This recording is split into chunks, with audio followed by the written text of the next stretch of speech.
الشیطان الرجیم بسم اللہ الرحمن الرحیم. ہماری گفتگو کتاب قضا میں دعویٰ کے بارے میں تھی کہ ہمیں دعویٰ کیسی کرنی چاہیے. کہا گیا کہ دعویٰ آپ کی جگہ ملزمہ معلومہ ہونی چاہیے. ٹھیک ہے، ملزمہ یعنی وہ کوئی متزلزل چیز کی دعویٰ نہیں ہونی چاہیے، بلکہ ایسی چیز کی دعویٰ ہونی چاہیے. اگر معاملات میں تو معاملات لازمہ کی دعویٰ ہونی چاہیے. مثلا گفٹ دینے کو عربی میں ہبہ کہتے ہیں. ٹھیک، میں یہ موبائل حافظ صاحب کو تحفے میں دے رہا ہوں، لیکن وہ ہاتھ ایسے کریں گے تو میں کہوں گا نہیں فی الحال یہاں پڑی رہے. ٹھیک، 5 منٹ کے بعد میں نے ان سے کوئی سیگا پوچھا تو انہوں نے نہیں بتایا، غصہ آ گیا. میں نے کہا نہیں بھائی نہیں دیتا ہوں. اب یہ چلے گئے قاضی صاحب کے پاس کہ مجھے استاد نے موبائل گفٹ کی تھی، اب مجھے وہ نہیں دے رہے. تو وہ کہیں گے کہ آپ نے قبض کیا تھا یا نہیں، یعنی یہ اپنے قبضے میں تحویل میں لیا. یہ کہیں گے نہیں بھائی نہیں لیا تو یہ ہبہ لازمہ نہیں ہے، نتیجے میں تمہاری دعویٰ ہم نہیں سنیں گے. بات واضح ہوگی. اس کے بعد پھر کہا کہ معلومہ ہونی چاہیے، یعنی اگر فرض کریں یہ کہتے ہیں کہ میں نے قبض بھی کی تھی، ٹھیک ہے بھائی وہ کون سی موبائل تھی، یہ تو پتہ نہیں نوکیا تھی، کیو تھی، سامسنگ تھی، اوپو تھی، پھر بھی بات قابل قبول نہیں ہے. ٹھیک ہے، بلکہ ان کو وہ بالکل واضح کر کے بتانا چاہیے. اس کے بعد پھر یہ کہا گیا کہ جو ہے جناب وہ یقینی ہونی چاہیے. اگر یہ کہہ دیں شاید یہ میری چیز ان کے پاس ہے تو شاید والی بات بھی نہیں چلے گی.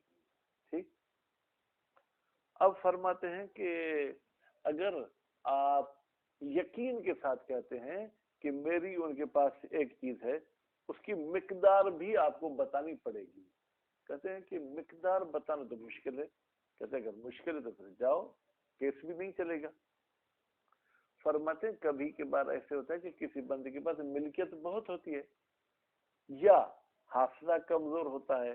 ٹھیک ہے، اب اس کے کمرے میں 10 چیزیں پڑی ہوئی تھیں، 10 کمبل پڑے ہوئے تھے، ایک کمبل چلا گیا.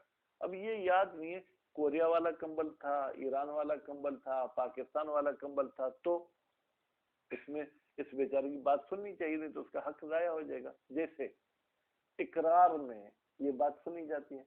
اقرار کیا ہوتا ہے؟ اعتراف کرنا. اگر میں یہ کہتا ہوں کہ حافظ صاحب کی میرے پاس ایک چیز ہے تو کورٹ کہتی ہے کہ وہ چیز بتاؤ، نہیں بتاؤ گے تو تمہیں ہم جیل بھیج دیں گے. ٹھیک ہے، تو یہاں دعویٰ میں بھی ایسے مجہول چیز کی دعویٰ قابل قبول ہونی چاہیے. فرماتے اقرار میں اور دعویٰ میں فرق ہے. اقرار تو میں اپنے نقصان میں ایک بات کہہ رہا ہوں نا کہ اس کا میری طرف حق ہے تو اب مجھے وہ حق ادا کرنا ہوگا. لیکن دعویٰ میں تو میں اپنے نفع کی چیز لینا چاہتا ہوں، تو اس میں تو آپ کو کلیئر بات کرنی چاہیے. اگر آپ کلیئر بات نہیں کریں گے تو پھر جو ہے کیا ہے ہم آپ کی بات نہیں سنیں گے. بات واضح ہوگی. تو آج کہاں سے عبارت پڑھنی ہے جناب مشاہد صاحب؟ ہاں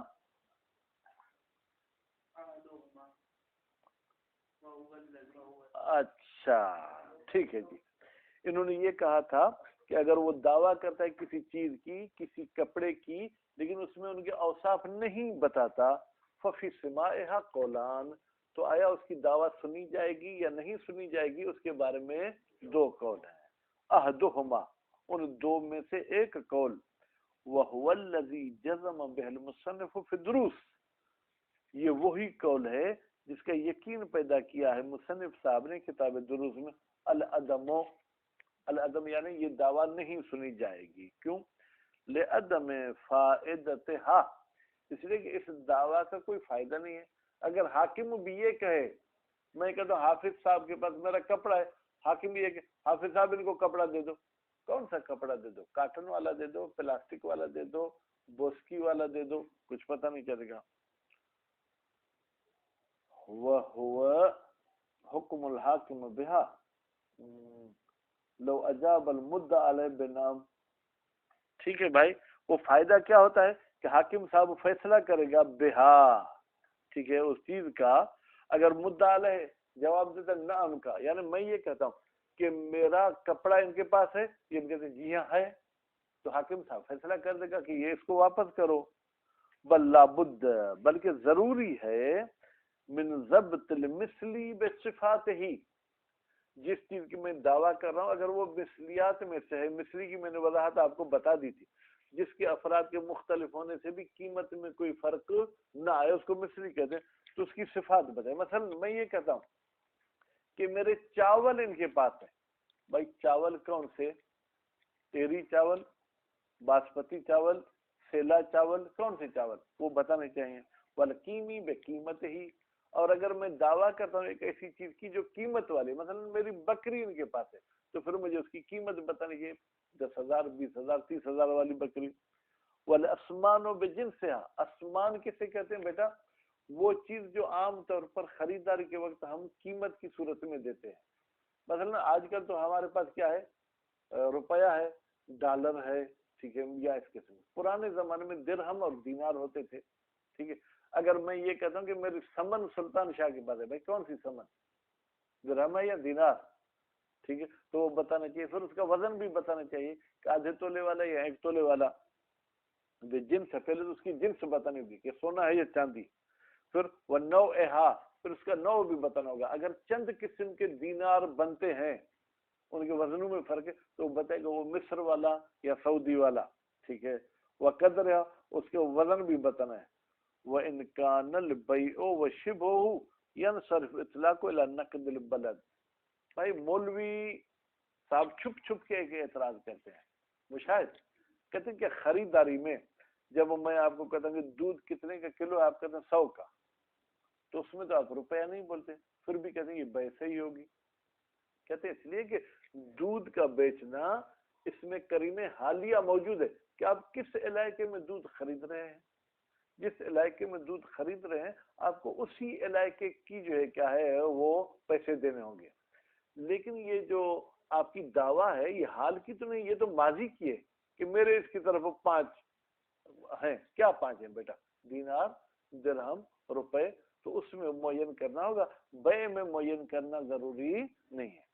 فرماتے ہیں وَإِنْ كَانَ الْبَيْعُ وَشِبْهُ الْبَيْعِ، اگرچہ بے یعنی بیچنا اور وہ چیزیں جو بیچنے کے ساتھ شباہت رکھتے ہیں. مثلا خیرپور میں میرا ایک گھر ہے، آپ مجھ سے کرائے پہ لیتے ہیں، میں کہتا ہوں 10,000 کرایہ ہے، روپیہ بھی نہیں بولوں گا، تو بھی 10,000 کا ذہن ہمارا کس طرف جائے گا، روپیہ کی طرف جائے گا.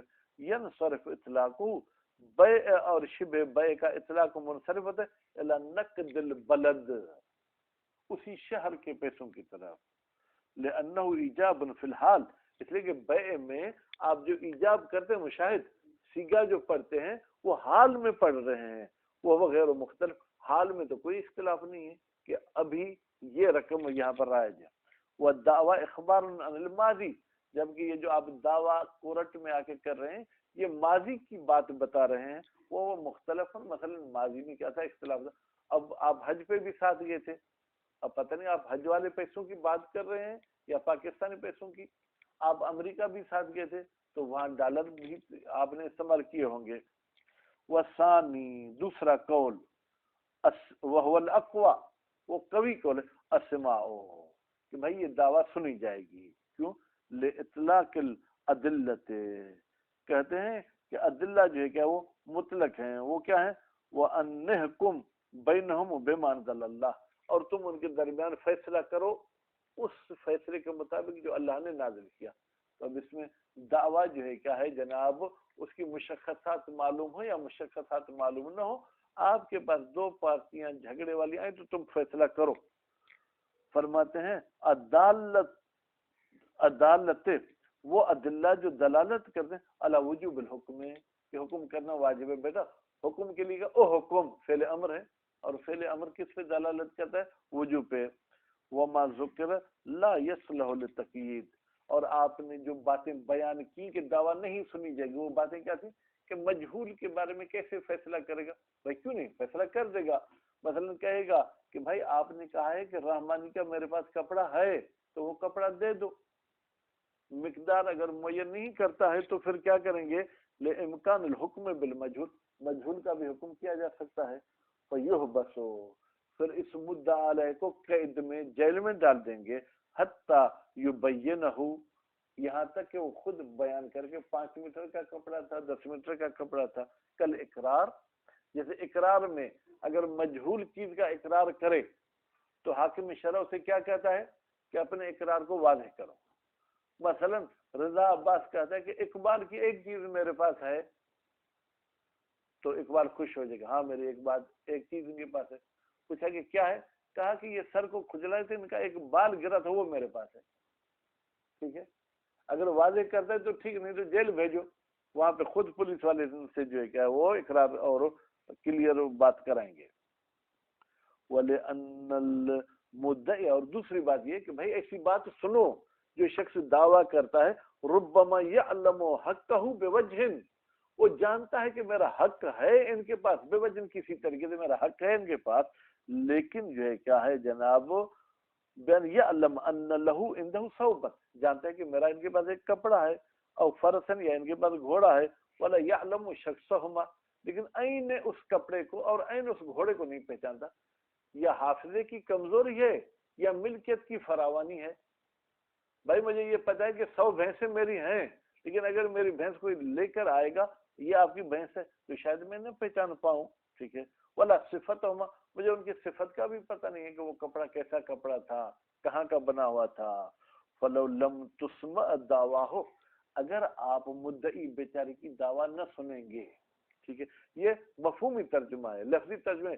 اگر نہ سنی جائے، تسمع غائب کا صیغہ ہے، مؤنث کا چوتھا صیغہ، بطل حق، پھر تو مشاہد اس کا حق پامال ہو جائے گا. ٹھیک ہے جناب. فالمقتضی لہو موجود، تو بھائی فیصلے کرنے کا مقتضی موجود ہے. مقتضی کیا تھا کہ ایک مدعی آ کے دعویٰ کرے. ٹھیک، والمانع مفقود، رکاوٹ یہ تھی کہ شاید یہ نہ مانے، انہوں نے بھی نام کہہ دیا کہ ہاں رحمان کا میرے پاس حق ہے. مقتضی موجود ہے، مانع مفقود ہے، تو قاضی صاحب کو فیصلہ کرنا چاہیے. والفرق بین الاقرار والدعوی، اگر کوئی شخص کہے کہ فرق ہے، مجہول کا اقرار صحیح ہے لیکن مجہول دعویٰ صحیح نہیں. کیا؟ بأن المقر لو طولب بتفصیل بتحقیق، اگر اقرار کرنے والے سے مطالبہ کیا جائے کہ تفصیل بتاؤ جو تو نے اقرار کیا ہے، ربما رجع، ممکن ہے ہاں میں نے مذاق کی تھی، یعنی اپنے اقرار سے مکر جائے. ٹھیک ہے، ہٹ جائے، ہٹ سکتا ہے. والمدعی لا یرجع، لیکن مدعی نے تو جو دعویٰ کی وہ اپنے دعویٰ سے نہیں ہٹے گا. کیوں؟ لوجود داعی الحاجت فیہ، اس لیے کہ مدعی کی ضرورت ہے فیہ، اس دعویٰ میں. وہ تو چاہتا ہے نا مجھے اپنا گھوڑا مل جائے دوں نہ ہو، لیکن مقر کا تو نقصان ہے، کوئی فائدہ نہیں ہے، تو وہ ہٹ سکتا ہے. غیر کافر، کبھی یہ فرق کافی نہیں ہے کہ آپ دونوں کا حکم الگ کر دیں کہ اقرار مجہول سنا جائے گا اور دعوی مجہول نہیں سنی جائے گی. غیر کافر فی ذالک، اس سننے اور نہ سننے میں. لما ذکرنا ہو، اس کا سبب وہی ہے جو ہم نے ذکر کیا کہ جیسے مقر کو جیل کا منہ دکھاتے ہیں، ایسے مدعا علیہ کو بھی جیل کا منہ دکھائیں تو خود بخود بات کو واضح بیان کر دیں گے. وَإِن تَخَلَّفَ الدَّعْوَى الثَّالِثَةَ، اگر ہماری دعویٰ تیسری بات میں کیا ہے وہ ٹھیک نہ ہو. تیسری بات یہ تھی کہ وہ دعویٰ ملزمہ ہونی چاہیے، پکی ہونی چاہیے. وہ الجزم، وہ تیسری بات کیا تھی؟ یقینی صورت والی ہونی چاہیے. بأن صرح بظن، یہ شخص دعویٰ کرتے وقت یہ کہتا ہے کہ مجھے ظن ہے کہ یہ میری چیز ان کے پاس ہے. اب الوہم، کیا مجھے وہم ہے. بیٹا ظن کسی بات کا اگر 50-50 ہو تو اس کو شک بولتے ہیں. اگر یہ کیا ہے 60 اور 40 ہو تو اوپر والے پہلو کو ظن بولتے ہیں، جو نیچے والا پہلو اس کو کیا کہتے ہیں؟ وہم کہتے ہیں. ففی السماع اوجہن، تو اس تیسری جو ہے کیا دعویٰ جو جزم کے خلاف ہے اس کے سننے میں چند وجہ ہیں. اوجہھا، ان چند وجہوں میں سے سب سے اچھی وجہ کیا؟ السماع، کہ بھائی یہ دعویٰ سنی جائے گی. کہاں پر؟ فیما یأثر الاطلاع علیہ، اگر دعویٰ ایسے مسئلے کے جس میں یکدم جو ہے معلومات حاصل کرنا مشکل ہے. مثلا آپ گئے روڈ پہ کوئی مقتول پڑا تھا، ٹھیک ہے،